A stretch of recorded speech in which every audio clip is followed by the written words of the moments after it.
Well, that looks like form over function.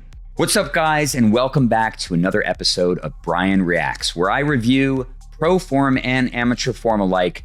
Today, we are reacting to Pedro. But before we get to that, please take a moment to like the video or subscribe to the channel if you haven't already. Please leave comments too. I read and respond to everything. Hola, Pedro. I hope I said that correctly. I welcome you to my current lab, which is actually incredibly cluttered with discs right now. And I think I have two different types of feedback for you today. One of them is going to be biomechanical, and the other one is going to be intentional. And I want to start with the intentional one first. You have clearly spent a lot of time working on your biomechanics. It's very evident to me. You are beautifully sideways in your footwork. You are leveraging off of your back foot. You are turning your hip out. You're bracing very, very nicely. You're setting up your body. Everything looks so good. In fact, it's very hard to take a bad photo of your frame, which is usually an indicator that someone has it all figured out. And all they've got to do is work on force production now, or maybe confidence or momentum or strength and athleticism. Your biomechanics look like they're on point until one thing happens. The swing itself. You get in this very nice lateral position, shifted into your brace, arm back, ready to take energy. And then it's time to pull on the disc and you do this. I'll do that again. You glide effortlessly sideways, plant, low shoulder, and you throw the disc about that hard. There is no horsepower in the mechanism. Your entire focus is so much on being lateral and balanced and all the good things that generally lead to force production that you're forgetting to be strong. What an enigmatic thing. I need you to think about being strong when you do this stuff. This is a very athletic sport. The kids who grow up throwing, by the time that they're 15, 16 years old, those muscles are incredibly strong and they also fire in an instant. They've been trained through thousands and thousands of childhood repetitions. Their bodies are hyper-attuned in these positions to exert a huge amount of force on the disc. Where you can see a little guy, like he's not little, but like Luke Taylor, just stride into a shot and throw it 550 feet like a ripping hyzer. That's a consequence of directed force production through repetition. And I think, unfortunately, you've kind of lost sight of that in your journey into understanding the biomechanics of the footwork. You're doing all the footwork, everything looks good, but there's no force in the throw. So philosophically, you've got to be aggressive.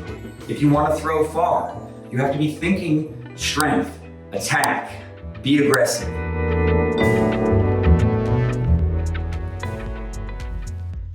Let's talk about biomechanics. How to feel strong against a light object. You need some kind of resistance to feel the ability to throw something hard. And I would reckon that when you're throwing this disc, it doesn't resist you.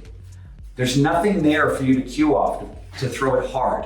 So it doesn't matter how perfectly balanced and everything you get, how braced up you get. If your brain still believes that this is a little tiny toy, it won't throw it hard. You need to train with a heavy object in a strong position so that these big, strong muscle groups can start tugging on the disc right away. An aluminum bat is an amazingly good way to start feeling the inertial resistance of a heavier object, to get your brain to understand how the leverage of that heavy object swings in a linear plane, how to target that energy so that the energy winds up exactly where the disc should be coming out at, what's been traditionally called the hit point. A bat can do that. You want it pretty light. It's like a kid's baseball bat, not a full-sized one. You grip it in the dead center.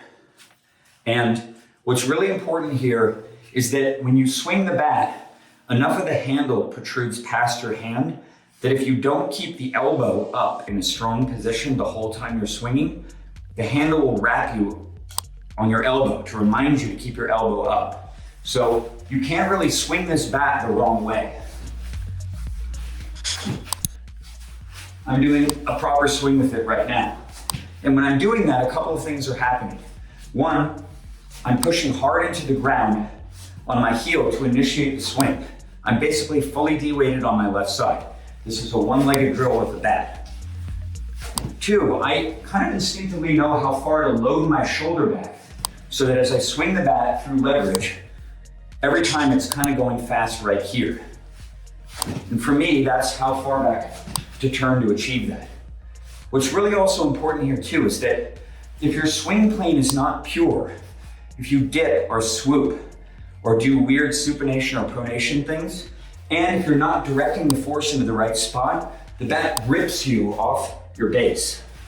If you're trying to swing the bat fast over your right shoulder, which is where so many people backhand into the wrong spot, the bat will let you know. It'll pull you to the right. So this forces you to swing the bat in the right spot, to feel a heavy object. This weighs a lot. It weighs a lot more than a disc. And the leverage of the front part of the bat is substantially more than the leverage of a disc too. So it's a really, really good feedback mechanism to begin to get your brain to understand that the disc is not in fact a toy. It's a whirling, dense object of pure energy that can go 550 feet. Middle of the bat, make sure that you've got clearance under your elbow. Turn your shoulders. You're gonna notice one other thing too, is that the stabilizing, counterweighting effect of the off shoulder matters way more with the bat than it does with a disc. This whole up diving motion to stabilize your off shoulder, you realize that the more you can immobilize the left shoulder by counterweighting and pushing down, the more the arm will open on its own to swing the bat for you. And they're linked up. And you can also see that if you give it a little oomph, bam, right at the end, you get a little kind of weird whip cracking effect. Feel about how you can stabilize your left shoulder and how important that stability is to manage the weight of the bat. Bear into it. Don't be afraid to go hard. Just see what you can do. You may find suddenly that you are whipping the disc through leverage at twice the speed.